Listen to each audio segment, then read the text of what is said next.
Am I Mormon? Do Mormons suffer from Stockholm Syndrome? And why did I need to burn all of my garments, missionary badge, and my scriptures? And what was the symbolism behind me doing that? Hi, I am Kai Van Leuven. I spent over 30 years in the Mormon Church, and this is what I did after leaving. And I'm Di Beals. I'm a pastor at Venture Church in Washington State, and I'm your friend, and I am along for your story. All right, perfect. We are picking up in the story. So for those of you who kind of follow along with this, we go through every part of my story, from leaving my bishop's office after finding out that the church is not what I thought it was, and as I would point to it, not true, to where we are at right now with me wrestling with all of these thoughts. And I want to say what my mindset was. So wrestling with, oh, it's not true. I've spent 30 years in this system in the Mormon Church. And honestly, Di, I was hoping that it was all a bad dream, that I would wake up. What's the time frame? Like, how much time has passed? This is probably about between 6 and 10 months in right here. Okay. 6 to 10 months after leaving the Mormon Church. And I was hoping that one day I'd wake up, find out the Mormon Church is true. Hey, I can go back now. I can, take it all back and just be like, oh, that was just a thing, a phase of my life. And that life would go back to the way that it was at one time, which really wasn't that bad. It wasn't, I don't think I was really living honestly, but it wasn't that bad. Unfortunately, that just was not the case. And as my brother says, I couldn't squeeze the toothpaste back into the container, right? Once it's out, it's out. And so it kind of led me into this time where I would say that cognitive dissonance, where you're having a hard time putting two parts of your life together, maybe the good experiences I had in the church, and then the idea that all of the claims that they make are not true. I had a hard time kind of putting those together. And it led me, as I've kind of gone through this years and years later, I've thought about this idea. Well, I have two funny things first. You ready, Di? I'm ready. Okay. The two funny things are, well, first we'll start with this quote, which is not that funny. It says, so this is from Bishop Glenn L. Pace, and this is in General Conference. So, twice a year they meet, General Conference, the Church of Jesus Christ of Latter-day Saints. That's for you guys. I'm glad you always get that in there. I get it in everyone, so people can't say I'm not respectful. Okay. So the Mormon Church, no, I'm just kidding, meets every April and October. And this guy, Bishop Glenn L. Pace, said, you can leave the church, but you can't leave it alone.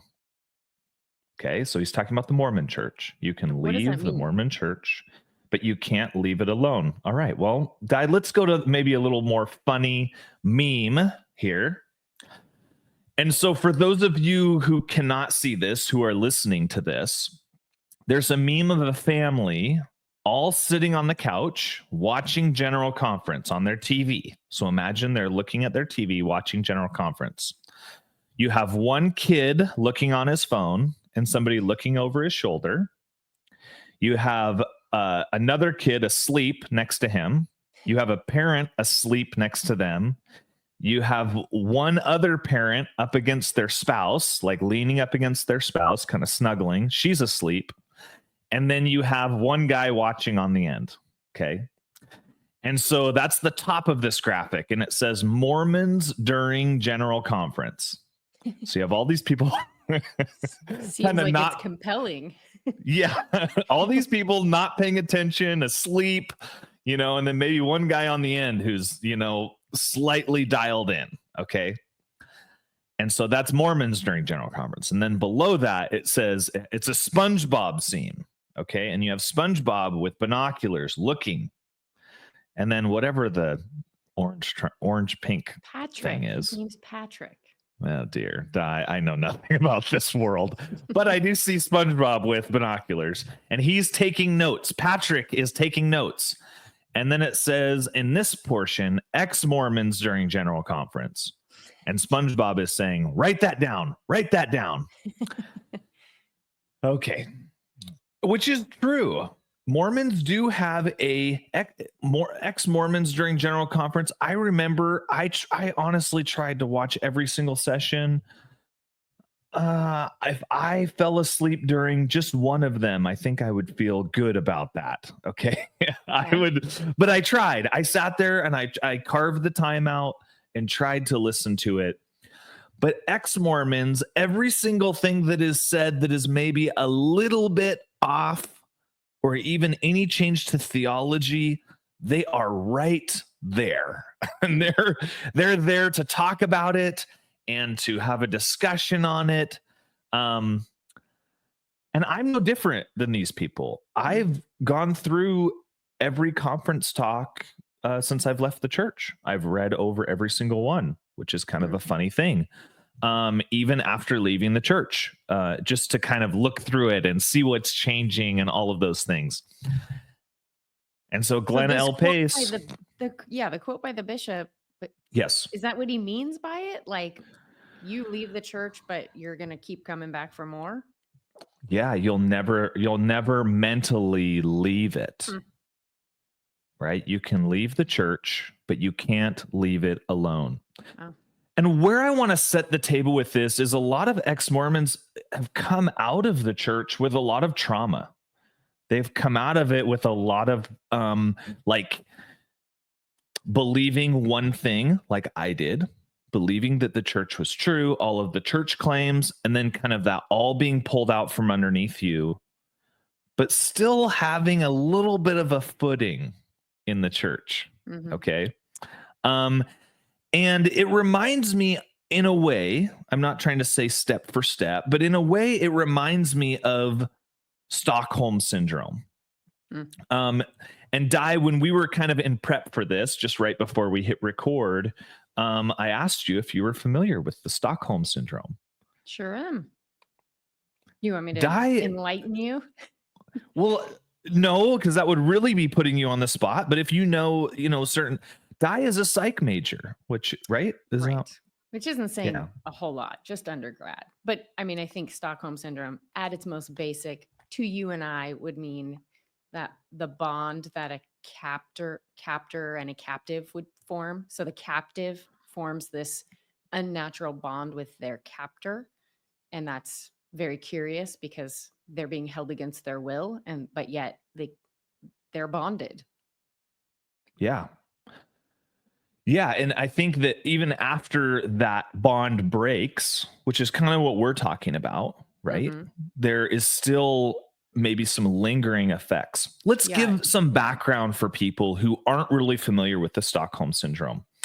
So in 1973, 2 bank robbers hold 4 hostages at gunpoint in a bank vault. Okay, so they're all stuck inside of this thing. And in Stockholm, Sweden, that's where the name comes from, like Stockholm, Sweden, right? Stockholm Syndrome. And there is some odd behavior. So for 6 days, they're all stuck together, spending time together, all of these things.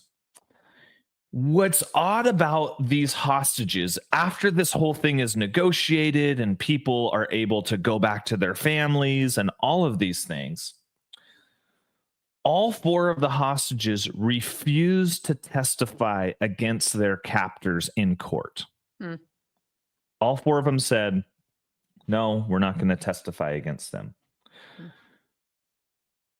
They even raised money to defend their captors. I didn't remember that part, but that's crazy. It's insane, right? And in a way, they said, well, we didn't want to be, what we were most worried about were the police.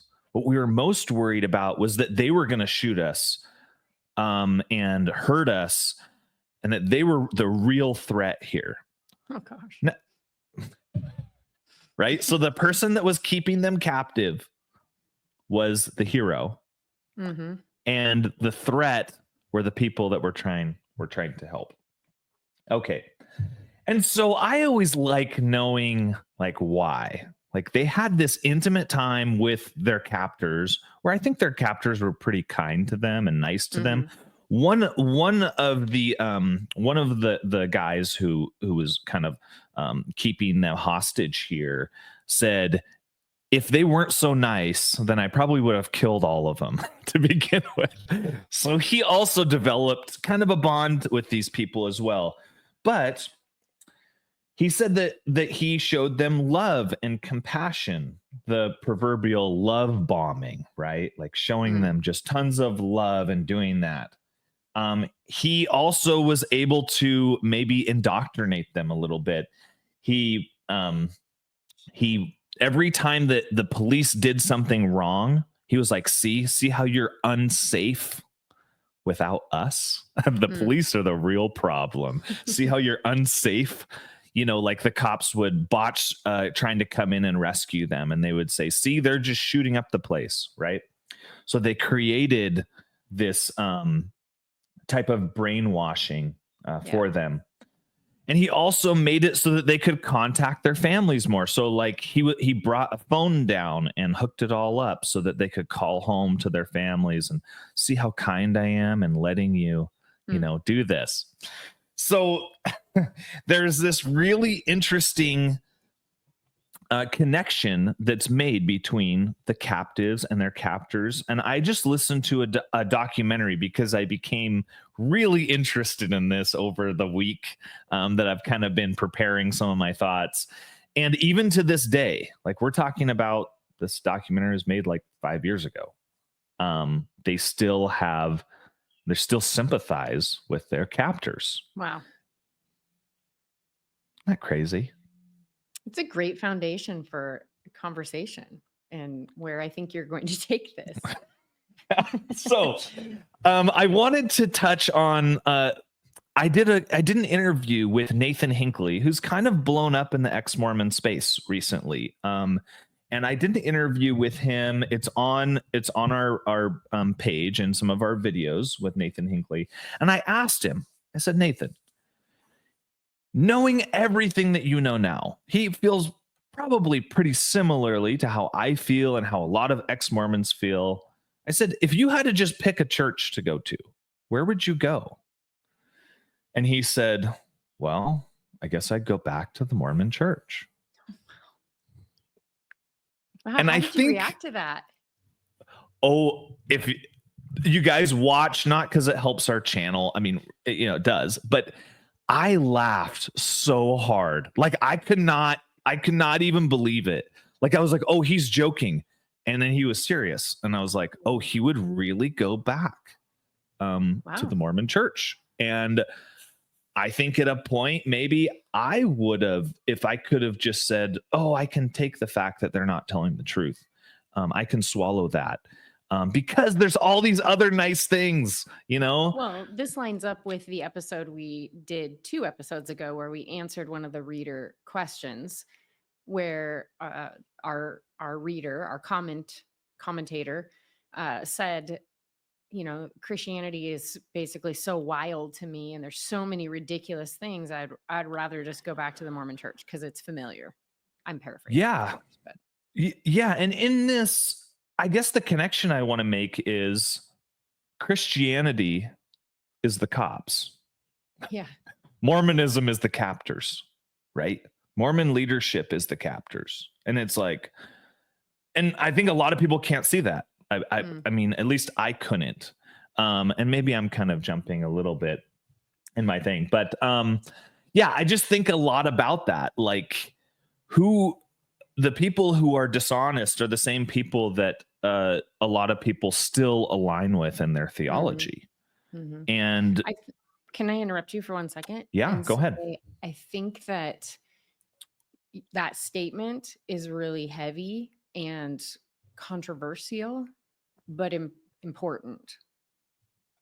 Christianity, in your analogy, Christianity is the police and Mormon church leadership are the captors. It's a heavy, loaded statement that we're attempting to back up for the sake of analogy. But that's a pretty controversial statement. Granted, I know that most of our listeners have already left the Mormon Church, but if someone's listening and is still fully active in the Mormon Church, that's a pretty loaded statement. So hang with us while we unpack this. How about that? Oh, Di, you're like softening it. I'm totally fine with a full send and putting it out there. And this is what I will say. I am still I still haven't fully left the church mentally, right? I think that's something that will always be with me. And I wanted to get into this. Am I Mormon? Just this is a picture for those of you who can't see. This is a picture of the beach that I go to every single day. This is I shouldn't say where I go every day. This is a beach that I go to because somebody could come and run me down. That I go to, and I have friends that I've kind of met as I go to this beach every day. And I'm talking to one of them, and I said, "Well, I feel Mormon. I feel like I'll always be Mormon. I know that we go to the same Christian church together, a local one here." And I said, "I feel like I'll always be that."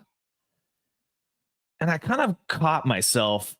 I said, "Man, that's really heavy," because I don't align with anything really in the church anymore, other than it being my upbringing. Like, I don't theologically line up with anything.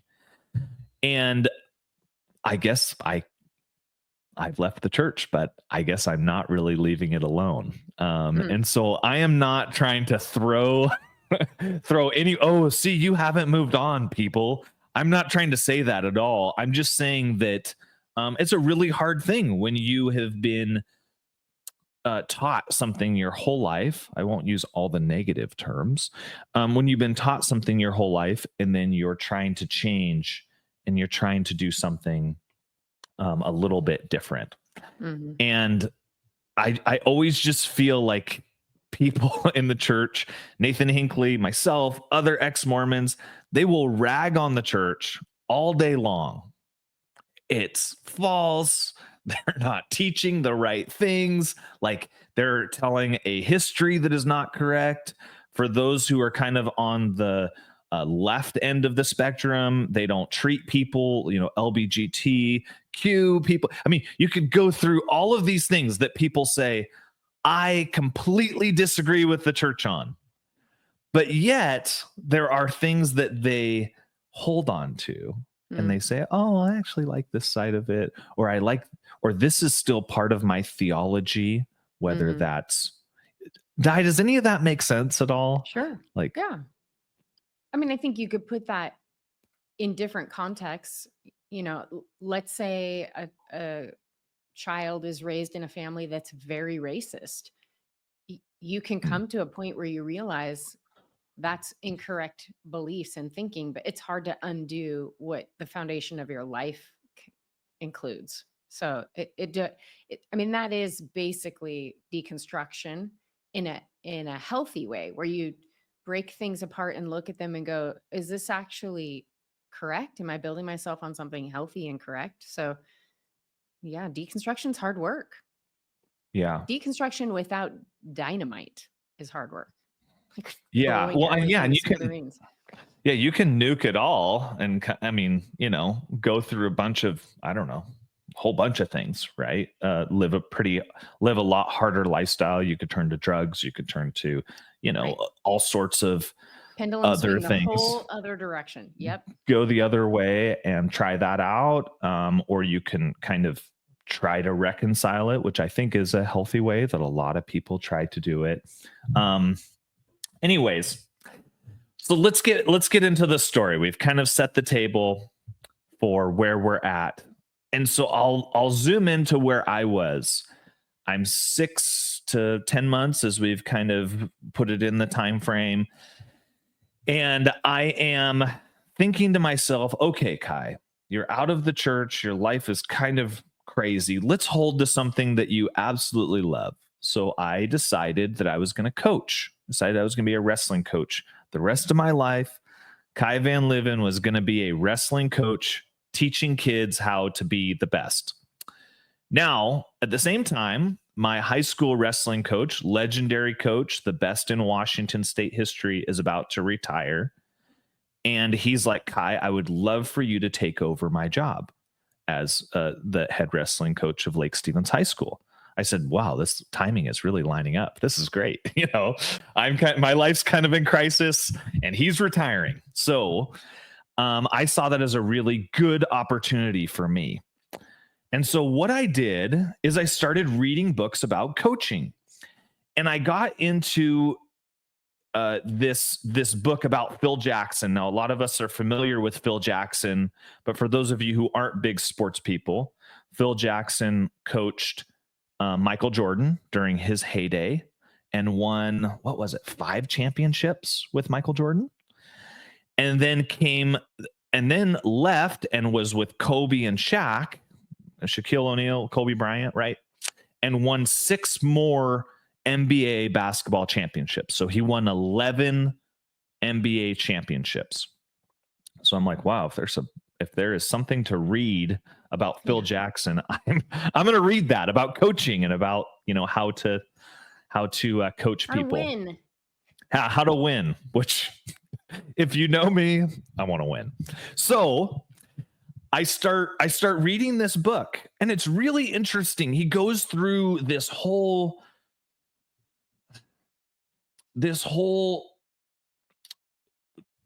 story of him with the Bulls and what they did and how they kind of rose to winning all of these championships. I've watched other documentaries on it. And what's interesting is what they did at the end of this. This is really what stuck with me in this book. After they knew that Michael Jordan was going to retire and they had won 5 championships, they had kind of a private ceremony with their team at the time, where they wrote down the most important things to them. Each player wrote down, this is what was great about the journey. This is what I appreciate about this experience.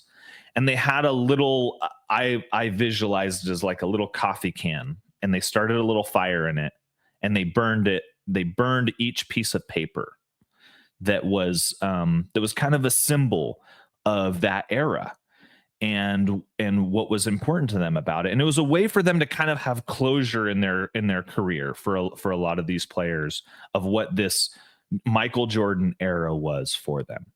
Okay. Kind of a cool thing. Have you seen is it The Last Dance that is the Michael Jordan documentary? I think they talk about that in there too. Oh, they do. Oh, okay. So I'm reading I know this from somewhere, so I think so. Yeah. Yeah, and I watched The Last Dance too. So I'm reading this this book, and I thought, that was an interesting way that they closed out an era of their history. Okay. And simultaneously, Brandon, for those of you who remember Brandon from the episode of Why I Hated Brandon, who is Di's husband, or Di's husband. Yep. Still valid. Yep. Still husband. Okay. He had me also reading a book. So I'm a part of their men's group. Like I said, I accepted his invitation to be a part of his men's group. And he has me reading this book. And I said, yeah, sure, I'll read a book. I'm not really that worried about it. And one of the stories in his book is, I wish their names were a little different. I wish this would have been planned out a little better. But Elijah and Elijah, there's this story of the calling of Elijah, where Elijah is like a farmer. He's out working in the fields. He's out doing, kind of manual labor work, which I understand. I'm a hands-on guy. I work on my house. And he's called into ministry. He's called into going and preaching the gospel to people. Well, it probably wouldn't have been like the gospel. It would have been like, Old Testament style, but Sure. we'll stay with preaching the gospel to people. And so he's called into this. And you have to think, like, he has tools and equipment. If you've ever known anyone who does construction, he has all these tools and all this equipment. And he is asked, or he isn't even asked by Elijah, but he feels that it's the right thing. That he took his yoke of oxen, so he's like his tools, right? Mm-hmm. And he had a big barbecue. He slaughtered them and he burned them, and he burned all of his equipment. He cooked the meat. Yeah, he burned the plow. Yep. He burned the plows, right? That's a common, maybe Christian idea of burning the plows. And then he followed Elijah and he became his servant. So that's from 1 Kings 19:21. So he had this lifestyle, right? He had this probably comfortable, something he was familiar with. He was familiar with his plows. He was familiar with his, livestock that he had, his oxen. That was comfortable to him. That was something he understood. And when he felt that he needed to do something different, he took it all and he burned it and he left that life behind him. Okay. I'm reading both of these books simultaneously. I am not a big reader. I'm not flexing. Okay. I don't know if I've ever read two books at the same time, but there was this pull between both books that just said, hey, Kai, you need to let go because the past is holding you back. It's good. And I don't know who is listening to this. I'll tell you, everyone probably has that. I mean, even me now, as somebody who fully loves Jesus, there's still things in the past that I'm pitching into a fire trying to let go of because they don't help me. Okay. And so it kind of led me to this. Like I said, I'm 6 to 10 months out of the church, and I still have all of these relics of my Mormon life. Yeah. And they're all around me. They're not just hidden somewhere up in my attic in a box. One of the things that I had is probably 50 pairs of garments, 50 pairs of underwear, top and bottoms, 50. Yeah. That's a significant number. Yeah. I mean, here, I'll talk about my underwear. So like 25 of them were like old, like maybe, past my mission, but they were like older, like wore down, they're your underwear. You're wearing them forever, pit stains and like, wearing them all the time type stuff. Right. Probably 25 of them were those. And then I had just recently got 25 new pair. And I was in the right before my faith crisis, I bought 25 pair of underwear, which is probably not good financially. I bought 25 other pair, and I had all of them just like sitting there in my closet, which like do you 50 not pair get of rid of old pair? Is there like some sacred way to dispose of them? Okay, so you can. What you're supposed to do is they have marks inside of them. So they would have 4 marks between the tops and the bottoms. You're supposed to cut those out and then cut those marks into pieces so that nobody can tell what they were.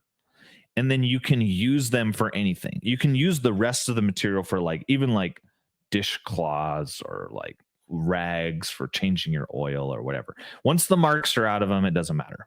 Okay. Interesting. Also, this is maybe not relevant to anyone but me because maybe everyone who listens knows this. Where do you buy said garments? Is there a website somewhere? Okay, so you have to have a temple recommend to buy them. Sure. So there's usually like permission. So you couldn't Amazon them, right? You would have to go into a church distribution store, show them your little temple recommend, right? Hand it over to them. Okay. And then they would, and then you're like, yeah, I want to buy 25 pair of underwear or whatever, and then you buy them. So that's kind of the process. So at the time I had like all of these stacked up, because that's a lot, right? I had like all of these stacked up. I still had my scriptures from the Mormon Church, so that would have been a quad, right? Also had that. And then I had like my missionary tag, which, as we've talked about in this podcast, that's been a really hard thing for me, wrestling with going on a mission and, you know, preaching people things that I don't think is super honest. I had all of these things, and they were kind of these relics of the past, right? Mm. They were relics of an era of my life that maybe I wasn't very, very happy with. And so I don't feel that I was really doing this in like, oh, I got you, church, I'm going to burn this all down. But I felt this like pull to just get rid of it. And, you know, I just read 2 books about burning things and having that be an end of an era. And so, without further ado, I decided to put all of them in our green waste pile, you know, in a brush pile. And so for those of you who can't see, who are listening to this, this would probably be a good time to look at your phone. I took all of my garments, which you can see, maybe that is 50 pair. What do you say? That's quite a bit. It's a lot of underwear. Hey, there you go. Yep, it's a lot.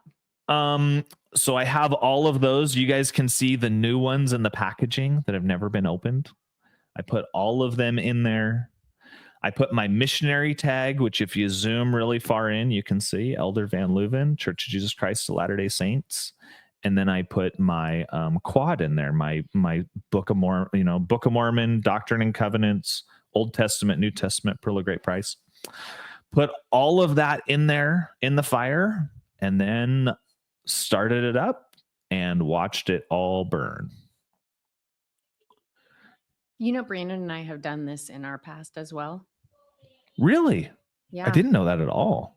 Yeah, we when we got married, we had both been youth pastors at our separate churches, and when we got married, we both chose one church, which is a good thing to do when you're married. And we were youth pastors there, and it was a church that had been through a really horrible, divisive split of the people. And it went from being a church of thousands to 400 within just a few months. And we were the youth pastors there for a group of really hurt families, kids and families. And there we tried. I mean, we spent a year there really working hard to help people heal from their wounds. And, you know, we were young, so we just came to this conclusion at one point, like, we're washed up. We're not good at this. We got to go find a new career because we are not successful at all. We can't build a youth ministry. We can't help anybody. Nobody wants to give up their bitterness or their anger. It's just a really rough place to be. And so we spent some time praying about it. We came to the conclusion that at the very least we needed to leave. And we decided we're not going to leave and take baggage with us. We're not going to regret the time we spent here. We're not going to second guess it. We're not going to carry this bitterness that other people have with us when we go. We're going to leave it all behind. And it was based on, I don't remember the name of the captain right now, but a captain who had done a conquest to North America in history. And this is not religious in any way. It was just a ship that was brought. And the captain was afraid, because the conditions were so harsh when they arrived in North America, that he was afraid everyone was going to revolt and want to go home. So he burned the ships so that there was no way to go back. And so we took that idea and we took everything we had in our little tiny apartment at that time that represented the church we were leaving. We loved the people there, but we didn't want to carry that with us. So we burned our business cards. We burned, you know, anything, our name tags, anything that just represented that place that we worked, and vowed that we would not carry those things with us. So, yep, we have also had to burn things in order to not be tied to the past. Yeah. Yeah. And I mean, I'll ask you a personal question on this. Was there any like anger in that? Like, or was it? No. Oh, and die doesn't virtue signal for all of you who might be worried. I'd say, oh, she's a pastor. She's got to say the right thing. Um, yeah. And I would say for me, there really wasn't, I mean, I wasn't really angry. It's No, just like, I just want the I don't want to be held bad. back. Yeah. Yeah. I just want the bad vibes, the bad juju, whatever you want to say. I just want all of that to go away. Well, even the And example you gave of Phil Jackson and Michael Jordan, they, that wasn't bad things they were burning. They just don't, that's an example of not being held to the past, whatever the past is. We want to grow and move forward. yeah, that's true. Yeah. Like not just the glory days we're holding on to Yep. or not. Yeah. And I think that's also a good thing. It's just moving on in a chapter, Yeah. in a chapter of life. Yeah. Cause I didn't feel like angry. Like I'm not like, oh, I'm burning all your stuff. It was like, I just don't want these visual representations, around me that kind of pull me back to, Mhm. anger and being upset. It's really more about self-preservation, about, Yeah. not taking me back to that Well, time. you had anger in the process. I mean, I think it's important for people to hear like it's not the emotions that are wrong, but that's not why you burned those things. You didn't burn them because you were angry. You burned them because you needed to move on. Exactly. I think that's a really, really good point. I did just need to move on. It was months of just feeling like I'm stuck Mm. and holding on. I mean, you could have, what is it? Dr. Jekyll, Mr. Hyde? Is that what it Uh-huh. is? Jekyll. Yep. Yeah. So one day I would wake up and say, oh, Mormonism, man, I don't know. The next day, maybe I could, kind of make it all work. And then the next day being like, I guess I couldn't edit it enough. I'll just say I'm so angry at the church for, Mhm. Mhm. perpetuating this lie and all of those things. Right. And so it wasn't like every day I felt the same. It was that I needed to move on in some way, Yeah. whatever that looked like for the Those were next just chapter. visible representations of the invisible ties that were there. Yeah. Yeah, definitely. And so I think as we've kind of gone through this, hopefully you guys get what I'm trying to say with this. I know I'm not the most perfect speaker when it comes to these things, but it's really this question: what do you need to burn? Like, if you have physically and mostly emotionally left the church, like, what is it that you need to burn to move on to another chapter of life? Yeah. I mean, what can that be? For me, it was these physical representations. I'm not suggesting that people go out and burn everything that they have. It could be deleting an app on your phone that might push. It could be unfollowing church websites that every time you see them make you upset. It could be unfollowing ex-Mormon content that is constantly taking you back to a place of anger and bitterness. It could be a lot of different things. It doesn't have to be this physical burning, but if things are taking you to a really negative place where you feel that you can't move on, those are probably things that you need to get rid of. Yeah. From That's really good. my opinion, from what has helped me move on and grow and have a lot healthier life. And so that's really where I'm at with that. I think that this obviously comes from a place of love, where I've experienced healing that's come outside of that angerness and that bitterness. That never helped me. That never healed me. Mhm. That just made me like super depressed. And I want people to stay there for the shortest amount of time Right. possible. Right. There's something about the physical act of getting rid of something that is empowering. But a lot of things maybe you didn't have a choice on, things that were taught to you that you weren't taught the other side of it or the truth of it. And so you end up feeling like this passive captive. but we actually are empowered to be able to say, no, I can throw those things out. And I remember the episode where you brought in all the letters that you and Allison wrote to each other. And then you went outside of Venture Church and put them in the dumpster. There's something empowering about, I'm going to take out the trash, and it's not going to accumulate in my emotional life anymore. Yeah, definitely. So that's my encouragement to you guys, is to get rid of those things that bring you down. And those can be relics from your past. Those can be things that take up headspace for you. And so that you can move forward in whatever way that is. I believe that a relationship with Jesus is awesome and can help you heal and can help you in that path.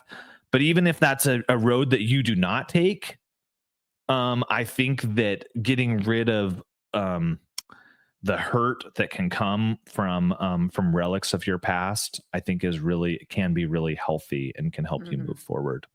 And so, yeah, with that, I love you guys. Feel free to subscribe, reach out, all that stuff. Jesus for Mormons. I do love responding back to people. And I just got on a phone call with somebody who emailed us the other day and was able to talk with them. Yeah, real sweetheart of a lady. So JesusForMormons@gmail.com. JesusForMormons@gmail.com. And yeah, love you guys. And until next time.